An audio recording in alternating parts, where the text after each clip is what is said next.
Sénégal a adhéré à beaucoup d'initiatives, ça a été toujours le cas.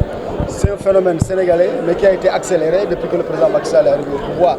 En effet, déjà en 2011, on a adhéré au programme pour le gouvernement ouvert. En octobre 2013, le Sénégal a adhéré à l'initiative pour la transparence dans les industries extractives. Le Sénégal est évalué aujourd'hui par l'indice Mo Ibrahim, Doing Business. Et dans tous ces systèmes de notation de la bonne gouvernance, de la transparence, de la réduction des comptes, de l'inclusion, de la participation, le Sénégal a toujours eu une bonne note. Par exemple, l'initiative de la transparence dans les industries extractives, le Sénégal est premier et troisième dans le monde. Quand on prend par exemple l'indice Mo Ibrahim qui fait l'actualité, le Sénégal est dans le top 10. On est notamment à la 9e place. Et c'est des indices qui évaluent les pays par rapport à leurs efforts en matière de réduction des comptes, en matière de qualité du service public, en termes d'information des citoyens. Voilà, donc c'est une tradition sénégalaise que de prendre part à ces initiatives d'évaluation de programmes de bonne gouvernance. Et le programme pour le gouvernement ouvert en est un. Le Sénégal y a adhéré en 2018, parce que l'initiative existe depuis 2011. Le Sénégal y a adhéré depuis 2018. Aujourd'hui, on est dans la mise en œuvre. Et cet atelier avait pour objectif de faire le point sur la mise en œuvre du plan d'action. Mise en œuvre pour voir les progrès qui sont accomplis, les gaps, les insuffisances, et puis avoir une nouvelle feuille de route pour progresser dans la réalisation du programme pour le gouvernement ouvert au Sénégal. Cet engagement va se réaliser très concrètement par le fait qu'au sortir de cet atelier, il faut avoir une feuille de route. Il faut avoir un plan de déroulement des activités avec des objectifs clairs, avec des actions qui sont envisagées, avec des activités qui sont identifiées, avec un calendrier d'exécution, avec des indicateurs de performance. Parce que c'est ça qui va nous permettre au final, lorsque le moment de l'évaluation arrivera, que notre pays soit bien vu comme il l'est habituellement dans toutes les initiatives qui évaluent la bonne gouvernance, la transparence, la réduction des comptes, etc.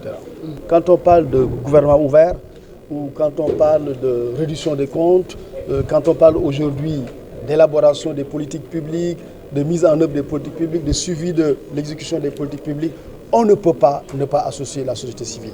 Dans bien des pays, la société civile est suspecte, la société civile est persécutée, la société civile est marginalisée, mais au Sénégal, la société civile est au cœur de la gouvernance. On peut multiplier les exemples aujourd'hui d'instances de gouvernance dans lesquelles la société civile au Sénégal siège. Par exemple, l'initiative pour la transparence dans les industries extractives, la société civile est une composante essentielle aux côtés du gouvernement et du secteur privé. Quand vous prenez aujourd'hui le dispositif de régulation des marchés publics, la société civile est membre de ce dispositif. Quand vous prenez une institution comme le COS-Petrogaz, qui est chargé de la définition des politiques stratégiques en matière de pétrole et de gaz au Sénégal, la société civile est représentée. Aujourd'hui même, l'opposition est représentée dans le COS-Petrogaz. Donc, dans bien des instances de gouvernance, dans bien des processus au Sénégal, la société civile représente, la société civile est qualitativement présente. C'est l'option fondamentale du Sénégal. C'est pour ça que j'ai salué la collaboration, la qualité de la collaboration de la société civile, qui nous a permis, sur toutes ces initiatives, d'être bien vus par l'extérieur, mais aussi d'être bien vus par nos concitoyens. Mais ce qu'on peut juste dire, c'est que quand on parle aujourd'hui d'un partenariat pour un gouvernement ouvert, c'est qu'on s'est rendu compte que, pas seulement la démocratie sénégalaise, mais que la démocratie telle qu'elle est née en Occident au XVIIIe et XIXe siècle est aujourd'hui en crise.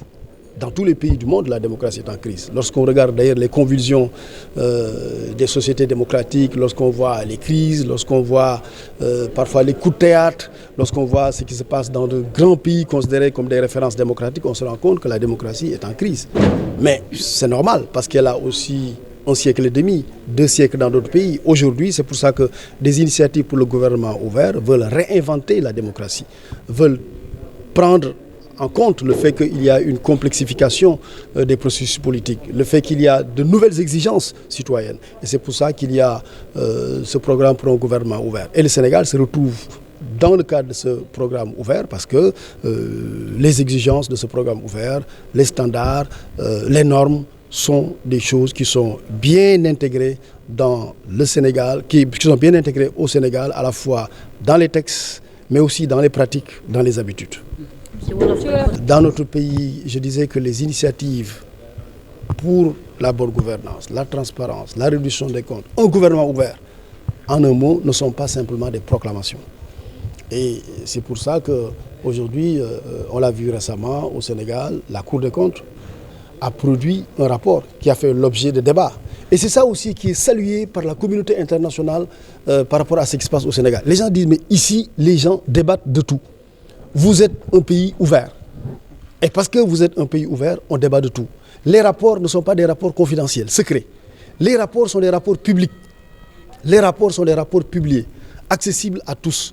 Et les rapports alimentent les débats publics. On aurait juste souhaité que ces débats publics soient de meilleure qualité. Mais le fait est que les débats publics existent. Et justement, ce rapport de la Cour des comptes, on a vu le débat que ça a suscité au niveau du Sénégal, au niveau de la société.